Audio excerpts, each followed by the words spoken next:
Before you start that next big clear out and get rid of half your belongings, stop for a moment. Some items might look like junk at first glance, but in reality, they hold an incredible power to spark joy.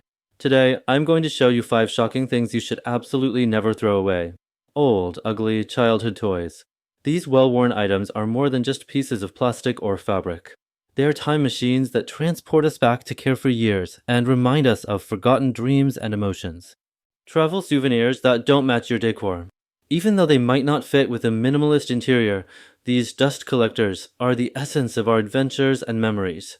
They store the emotions, tastes, and smells from faraway places. Old tickets and receipts. These seemingly worthless scraps of paper can be tickets to the most important moments of our lives. They preserve the dates, places, and context of events that shaped our story. Unfashionable clothes with sentimental value. Before you toss that old sweater or stretched out t-shirt, think about the stories they tell. They aren't just fabric, they were witnesses to our successes, failures, and most important moments. Unfinished projects and old notebooks. These records of our past passions and ideas are proof of how much we've changed and grown. They are not symbols of failure, but inspiring testaments to our creative journey. Thanks for watching. See you next time.